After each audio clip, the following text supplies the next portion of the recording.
বুলবুল অনুগামীদের মারধরের ঘটনায় গ্রেপ্তার মন্ত্রী তাজমুল হোসেন ঘনিষ্ঠ তৃণমূল কর্মী। ভাতৃ তৃতীয়ার রাতে মন্ত্রী অনুগামী এবং জেলা পরিষদ অনুগামীদের মধ্যে সংঘাত।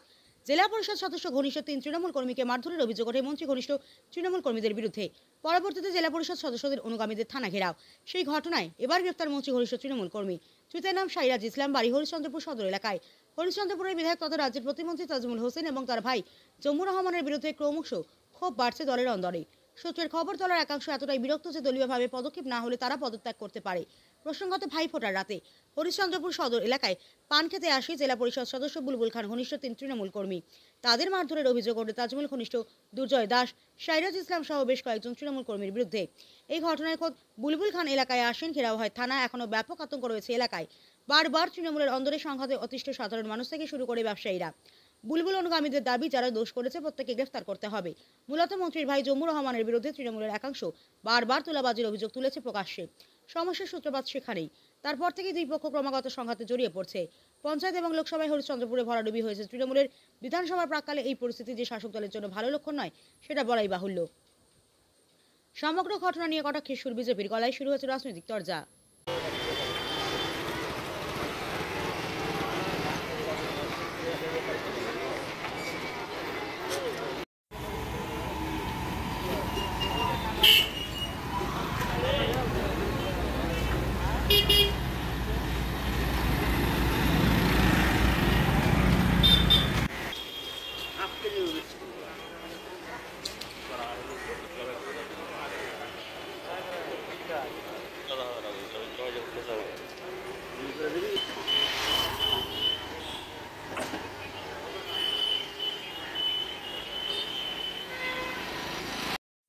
যে অন্যায় কাজ করেছে সে অ্যারেস্ট হয়েছে, প্রশাসন নিজের কাজ করেছে। এবং যারা এসব কাজ করে বেড়াচ্ছে, যারা হরিশ্চন্দ্রপুর খুব শান্তিপ্রিয় জায়গা, যারা হরিশ্চন্দ্রপুরকে এবং এরিয়াকে অশান্ত করার, সন্ত্রাস করার যারা চেষ্টা করছে, তাদের বিরুদ্ধে পুলিশের কাজ করবে। এবং শুনতে পেয়েছি একজন নাকি অ্যারেস্ট হয়েছে, আরও বাকি 4-5 জন নাকি আরও এই বিষয়ের মধ্যে যুক্ত আছে। আমি পুলিশকে বলবো, প্রশাসনকে বলবো, তাদেরকেও যেন যত তাড়াতাড়ি পারে, তো যত তাড়াতাড়ি সম্ভব তাদেরকেও যেন পুলিশ গ্রেপ্তার করে। এবং এইসব কাজ যত তাড়াতাড়ি বন্ধ হয়, যেন পুলিশের ভূমিকাটা পালন করে, যে হরিশ্চন্দ্রপুর যেভাবে শান্তি জায়গা ছিল, সেভাবে যেন আবার শান্তি হরিশ্চন্দ্রপুরে ফিরে আসে। এসব যারা অশান্ত করে বেড়াচ্ছে তাদের বিরুদ্ধে যেন পুলিশ কড়া পদক্ষেপ নেয়। যারা এসব করছে তারা এটাই যে নতুন সেরকমও কিছু না, তারা একের পর এক ঘটনা ঘটিয়ে চলেছে। তারা ভাবছে এলাকাকে অশান্ত করে, মানুষকে ভয় দেখিয়ে মানে তারা রাজনীতি করতে চাইছে। কিন্তু এটা আমাদের দলের কালচার না। আমি মনে করি তারা আমাদের দলেরও না। যদি আমাদের দলকে যদি তারা ভালোবাসতো, যদি তারা সত্যি অরিজিনাল তৃণমূল থাকতো, তাহলে তারা এসব কাজ করে বেড়াতো না। তারা কোনো দলেরই না, তারা হচ্ছে দুষ্কৃতী। তাদের নাম আমি একটাই দেবো, তারা হলো দুষ্কৃতী। আর দুষ্কৃতীদের দলে কোনো জায়গা হবে না। আমি প্রশাসনকে বলবো, পুলিশকে বলবো, যেন তাদের বিরুদ্ধে কড়া থেকে কড়া পদক্ষেপ নিয়ে তাদেরকে যেন জেলে রাখার ব্যবস্থা পুলিশ করতে পারে। বুলবুল খান এর আগে দাবি করেছে যে এলাকায় নাকি সন্ত্রাস চলছে, তাহলে কি সন্ত্রাস চলছে? হ্যাঁ, সন্ত্রাস চলছে, বাস্তব কথা সন্ত্রাস চলছে। একের পর এক ঘটনা ঘটেই চলেছে। আর সেই কয়েকটা ছেলেই যারা এইসব ঘটনা, এইসব সন্ত্রাস তারা করে বেড়াচ্ছে। পুলিশও জানে, প্রশাসন ভালো মতো জানে যে কারা এইসব করে বেড়াচ্ছে। তাদের বিরুদ্ধে একের পর এক কমপ্লেন হতেই চলেছে। শুনছি একজন অ্যারেস্ট হয়েছে। আমি বলবো পুলিশকে যেন বাকি যাদেরও নাম আছে তারাও যেন খুব তাড়াতাড়ি যেন অ্যারেস্ট হয়, আমরা তাদেরকেও যেন লকআপের পিছনে আমরা দেখতে পারি। কাদের নির্দেশে হচ্ছে আমরা জানি না, তবে আমাদের যারা হরিশ্চন্দ্রপুর উচ্চতম নেতৃত্ব আছে তাদের নির্দেশেই হচ্ছে। আমি বলবো এইসব করে কোনো লাভ হবে না। আর মার খাচ্ছে আমরা দেখতে পাচ্ছি আমাদের তৃণমূল কর্মীরাই। আর তার জন্য মানুষ অতিষ্ঠ হয়ে যাচ্ছে, মানুষ ভয় পাচ্ছে। আমি হরিশ্চন্দ্রপুরের মানুষকে বলবো, আপনারা ভয় পাবেন না। পুলিশ আছে, প্রশাসন আছে এবং আমরাও আছি। আমরা সর্বদা আপনাদের পাশে আছি। যে কোনো সুবিধা অসুবিধা আমরা আছি, কেউ ভয় পাবেন না। আপনারা আপনাদের যেভাবে চলাচল করেন আপনারা চলাচল করুন। বন্দ্যোপাধ্যায় আছে, অভিষেক বন্দ্যোপাধ্যায় আছে, আবার হরিশ্চন্দ্রপুর যেভাবে শান্তিপ্রিয় জায়গা ছিল ওইভাবেই আবার চলবে। আমরা গোষ্ঠী কিছু বুঝি না। হরিশ্চন্দ্রপুরে তৃণমূল কংগ্রেস কর্মীরা মার খাবে, তৃণমূল কংগ্রেসের কর্মীরা কেস খাবে, এটা আমরা মেনে নিতে পারবো না। তৃণমূল কংগ্রেস করলেই কেউ যদি করে, সে যদি ভাবে যে আমরা ওই দাঙ্গা করার, সন্ত্রাস তৈরি করার লাইসেন্স পেয়ে গেছি, তাহলে ভুল ভাবছে। মমতা ব্যানার্জি আছে, অভিষেক ব্যানার্জি সব দেখছে, সব নজরে আছে।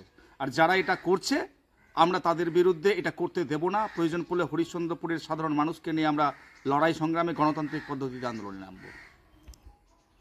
হ্যাঁ, তৃণমূল কংগ্রেস যারা করছে, তৃণমূল কংগ্রেসের কর্মীরা আজকে যারা নেতৃত্ব আছে তারা মার খাচ্ছে, এটা তো সবাই জানে। হরিশ্চন্দ্রপুরে একটা দাঙ্গা, একটা রাজনৈতিক সন্ত্রাস চলছে এবং এর বিরুদ্ধে আমরা থানায় অভিযোগ করেছি। তৃণমূল কংগ্রেসের যারা তৃণমূলের ব্যানার নিয়ে, তৃণমূলের পোস্টার নিয়ে যারা সন্ত্রাসটা চালাচ্ছে, তারা ভুল ভাবছে। হরিশ্চন্দ্রপুরের মানুষ সব দেখছে।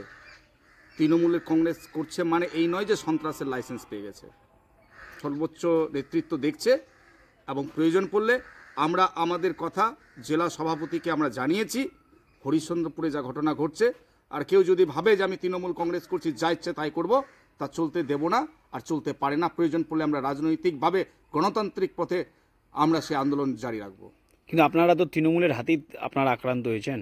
হ্যাঁ, এটা তো সত্য যে আমরা তৃণমূল কংগ্রেসের কর্মীর হাতেই তৃণমূল কংগ্রেস আজকে মার খাচ্ছে।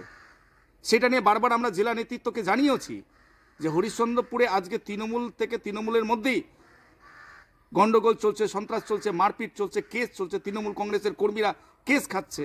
আমরা জেলা সভাপতিকে জানিয়েছি, জেলা সভাপতি আমাদের আশ্বস্ত করেছেন। আমরা দেখছি, প্রয়োজন পড়লে আমরা রাস্তায় নামবো। এর পিছনে কারণ আমরা কিছু জানি না, কি কারণ আছে এর পিছনে, কারণ জেলা নেতৃত্ব, ঊর্ধ্বতন নেতৃত্বরা খুঁজে বের করবেন কি কারণ আছে। যারা সন্ত্রাস করছে, কেন করছে, দায়িত্ব ঊর্ধ্বতন নেতৃত্বের। এটা অবশ্যই আমাদের মমতা ব্যানার্জির আদর্শ। অভিষেক ব্যানার্জি পরিষ্কার বলে দিয়েছেন আমাদের তৃণমূল কংগ্রেসের যে আমরা সবার সাধারণ মানুষের সঙ্গে, মাটি মানুষের প্রত্যেকটা স্তরের মানুষের সঙ্গে সুসম্পর্ক বজায় রাখতে হবে। সেখানে হরিশ্চন্দ্রপুরের সাধারণ মানুষ আজকে অতিষ্ঠ। প্রত্যেক দিন মার, প্রত্যেক দিন দাঙ্গা, থানা ঘেরাও, পুলিশ পদক্ষেপ নিচ্ছে না। তো আজকে হরিশ্চন্দ্রপুরের মানুষ তো বিরক্ত হয়ে উঠেছে তৃণমূল কংগ্রেসের প্রতি।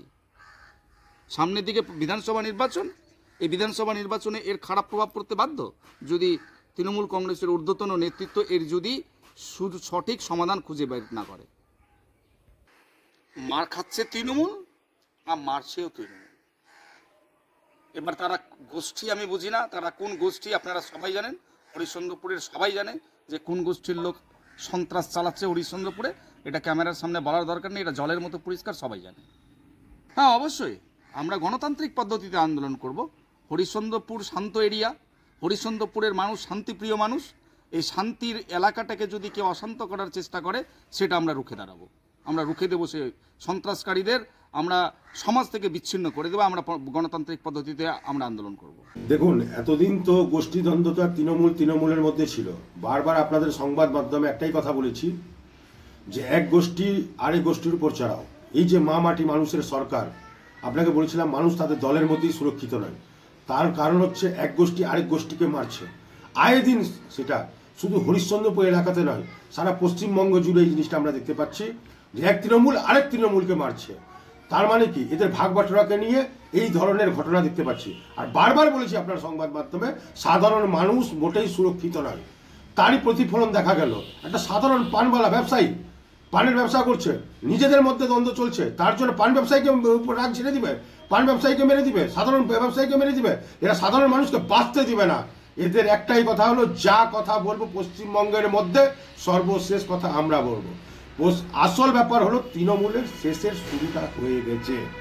এই যে কিছুদিন বাদেই বিধানসভা নির্বাচন, 26শে নির্বাচন, এই 26শে নির্বাচন বলে না, প্রদীপ নিভাবার আগে প্রদীপটা বড় হয়ে যায়, সেই জিনিসটাই লক্ষণ দেখা দিয়েছে। এদের যে আতঙ্কবাদীটা চরম পর্যায়ে পৌঁছে গেছে, এদের সন্ত্রাসটা চরম পর্যায়ে পৌঁছে গেছে। এরা সাধারণ মানুষকে নিজেদের মধ্যে গন্ডগোল করতে করতে ভাগবাটোয়ারাকে নিয়ে সাধারণ মানুষের পর চড়াও হতে শুরু হয়ে গেছে। সেই জন্য সাধারণ মানুষ ঠিক করেছে 26শে নির্বাচনে এদেরকে ডাস্টবিনে ছুঁড়ে ফেলবে, এদেরকে রাখবে না। মানুষ গণতন্ত্রের মধ্যে সর্বশেষ কথা তো মানুষই বলে, আর সেই মানুষের উপর এরা চড়াও হয়ে গেছে। এদের দলের মধ্যে নিয়ন্ত্রণ বলে কিছু নাই। মন্ত্রী আছেন, একজন সাধারণ কর্মীকে নিয়ন্ত্রণ করতে পারছেন না। আশ্চর্য ব্যাপার হচ্ছে যে কোন ধরনের দল এটা, আর কোন ধরনের দলকে মানুষ তৃতীয়বার ক্ষমতায় এনেছে। তৃতীয়বার ক্ষমতায় এনে তো মানুষ বুঝতেই পেরেছে কি ভুলটা করেছে। তারই প্রতিকার করার চেষ্টা করবে 26শে নির্বাচনে। সময়ের অপেক্ষা করুন, 26শে নির্বাচন আসতে দিন, মানুষ নিজে রায় জানাক। জনতা জনার্দন হচ্ছে গণতন্ত্রের মধ্যে সর্বশেষ কথা, তারা নিজের রায় জানাবে এবং তৃণমূলের বিসর্জন হবেই। তৃণমূলের বিসর্জন হবেই, তৃণমূল সরকার থেকে যাবেই, আর বিজেপি ক্ষমতায় আসবেই।